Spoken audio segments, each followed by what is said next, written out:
झारखंड में एसआईआर के ऐलान के साथ ही सियासत गर्म है। जेएमएम एसआईआर की प्रक्रिया और चुनाव आयोग की मंशा पर सवाल उठा रहा है। दूसरी ओर बीजेपी ने कहा है कि एसआईआर से अवैध वोटरों का सफाया होगा। देखिए रिपोर्ट। झारखंड की राजनीति में इन दिनों एसआईआर का मुद्दा छाया हुआ है। एसआईआर को लेकर झारखंड में सत्ता पक्ष के नेता चुनाव आयोग की प्रक्रिया और मंशा पर सवाल खड़ा कर रहे हैं। जेएमएम ने बीजेपी को चेतावनी दी है कि झारखंड को बिहार और बंगाल समझने की भूल न करे। का पंचलाइन है, नो वोटर्स लेफ्ट बिहाइंड, एक भी वोटर छूटे नहीं। वहां पर 90 लाख और 29 लाख, लगभग 1.25 लाख से भी ज्यादा, 1.25 करोड़ से भी ज्यादा वहां पर लूट हुई। लेकिन हम झारखंड में मजबूती के साथ खड़े हैं और हमारा प्रयास रहेगा कि इनकी सारी जो साजिशें हैं उसको हम लोग नाकामयाब करेंगे। हमारे एक एक कार्यकर्ता, एक एक पार्टी के पदाधिकारी, बड़े से लेकर सारे छोटे कार्यकर्ता तक बहुत मुस्तैदी से इस एसआईआर पर अपनी नजर रखेंगे। जेएमएम के वार के तुरंत बाद बीजेपी का पलटवार सामने आया। बीजेपी ने एसआईआर को अवैध वोटरों का सफाया वाला एक्सरसाइज बताया है। साथ ही बीजेपी के सत्ता पक्ष की असहजता का कारण अवैध वोटरों का नाम कटने को बताया है। ऐसे जितने अहंकारी लोग हैं जो समझते हैं कि झारखंड मेरी बपोती है, मैं मोटे भाषा में कह रहा हूँ, जिनके दिमाग में भी चढ़ा हुआ है कि झारखंड मेरी बपोती है, तो झारखंड किसी की बपोती नहीं है। झारखंड में जो हमारे जितने भी 3.5 करोड़ जो जनता है, वो जनता का एक एक अंश है। हम इसके स्टेक होल्डर हैं और संविधान ने हमको अपना विवेक और विवेचना के माध्यम से अधिकार दिया है वोट करने के लिए। एसआईआर को लेकर झारखंड कांग्रेस की सबसे बड़ी चिंता है कि कहीं किसी वैध वोटर का नाम लिस्ट से हट न जाए। अगर एसआईआर के माध्यम से इस राज्य के आदिवासियों का, दलितों का, अल्पसंख्यकों का, ओबीसी वर्गों का नाम अगर वोटर लिस्ट से कटता है तो झारखंड एक बार फिर उलगुलान करने को तैयार बैठा है। झारखंड में एसआईआर का डोर टू डोर विजिट 30 जून से शुरू होने जा रहा है, लेकिन इस पर राजनीति अभी से जारी है।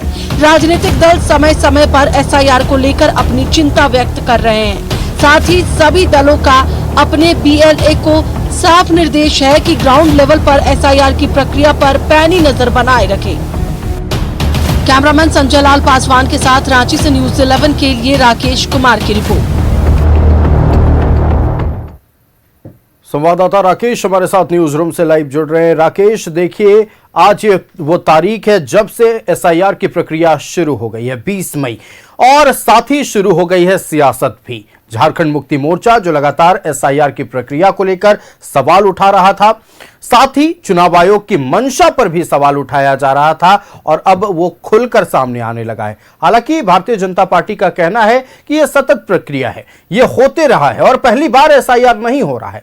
ऐसे में क्या कुछ झारखंड की राजनीति में चल रहा है, बताएं दर्शकों को। बिल्कुल आयुष, देखिए आज से एसआईआर एक तरीके से आप कह सकते हैं कि डोर टू डोर अब जो है वो विजिट का दौर जो है उसकी शुरुआत हो चुकी है और उसके साथ ही आप देखेंगे कि राजनीतिक तापमान भी जो है वो बढ़ गया है। लगातार चुनाव आयोग जो है वो कांग्रेस और बीजेपी झारखंड मुक्ति मोर्चा के निशाने पर है।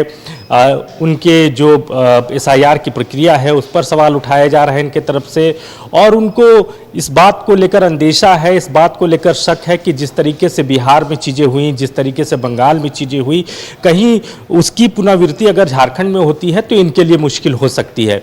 तो डर इसी बात का है और इसी चीज़ को लेकर इस तरह से बयान जो है वो अब जेएमएम की तरफ से हो या कांग्रेस की तरफ से हो वो आने शुरू हो गए हैं। कल तक ये लोग बीजेपी को निशाने पर ले रहे थे, चुनाव आयोग को भी निशाने पर लिया जा रहा था, लेकिन उतनी आक्रामकता के साथ नहीं लिया जा रहा था। लेकिन अब सीधे सीधे चुनाव आयोग को चैलेंज किया जा रहा है।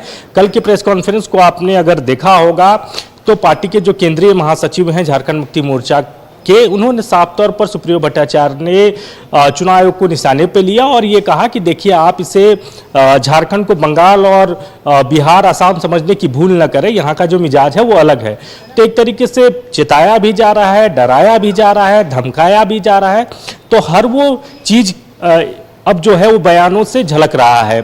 कांग्रेस का भी बयान इसी तरीके का आपको आज महसूस हुआ होगा, जब कांग्रेस के नेता ये कहते नजर आए कि देखिए किसी भी वैध वोटरों का जो है वो नाम नहीं कटना चाहिए, चाहे वो ओबीसी वर्ग से आते हो, चाहे अल्पसंख्यक वर्ग से आते हो, चाहे एसटी हो, चाहे एससी हो। अगर ऐसा होता है कुछ तो एक बार फिर झारखंड में जो है उलगुलान की शुरुआत होगी। तो अब इसी तरीके का बयान, तीखा प्रहार जो है वो चुनाव आयोग को लेकर, बीजेपी को लेकर जो है जेएमएम और कांग्रेस की तरफ से आने शुरू हो गए हैं। लेकिन बीजेपी का साफ तौर पर यह मानना है कि देखिए ये जो प्रक्रिया है अवैध वोटरों के खिलाफ प्रक्रिया है और ये सतत प्रक्रिया है, ये चलती रही है, कोई नया एसआईआर देश में नहीं हो रहा है, सुप्रीम कोर्ट ने भी इसकी इजाज़त दे दी है, कांग्रेस के वक्त भी ये चीज़ें होती रही थी। तो इसमें इतना असहज होने की ज़रूरत नहीं है। जो अवैध वोटर होंगे उनके नाम काटे जाएंगे और इसमें आप कितना भी इफ बट लगा लीजिए, कितनी ताकतें लगा लीजिए, बीएलओ बना लीजिए, उससे कोई फर्क नहीं पड़ने वाला। जो अवैध होंगे उनका नाम कटना तय है। एक जो आशंका जताई जा रही है, जो जानकारी निकल कर आ रही है आयुष की, लगभग 15 लाख जो वोटर हैं वो एसआईआर जब पूरी प्रक्रिया जब हो जाएगी तो आप देखेंगे कि उतने वोटर का नाम जो है, जो अवैध वोटर हैं या फिर वैसे वोटर जो अब इस दुनिया में नहीं रहे, तो उनकी संख्या इस तरीके से बताई जा रही है, जो जानकारी निकल कर आ रही है कि लगभग 15 लाख वोटरों के नाम जो हैं वो कट जाएंगे। तो उसी का डर जो है वो कहीं ना कहीं जेएमएम को सता रहा है, कांग्रेस को सता रहा है और बीजेपी को लग रहा है कि ये वो वोटर हैं, अवैध वोटर हैं, जिसके सहारे झारखंड मुक्ति मोर्चा का वोट बैंक बढ़ता है, झारखंड मुक्ति मोर्चा सत्ता के करीब आती है और एसआईआर जब होगा तो ये उनके जो अपने वोटर्स हैं, अपने परंपरागत जो वोटर्स हैं, जो अवैध तरीके से यहाँ बांग्लादेश के रास्ते से या दूसरे जगहों से आकर यहाँ वोटिंग राइट्स पा लिए हैं, तो वैसे लोगों का नाम कटेगा और जिसके बाद परिस्थितियाँ जो है वो बीजेपी के अनुकूल होंगी।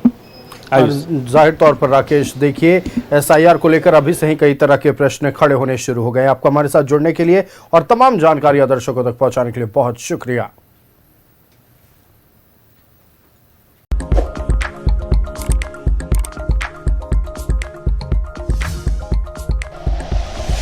Like and share videos, subscribe करें हमारा चैनल और प्रेस करें बेल आइकॉन। न्यूज़ 11 भारत, सच है तो।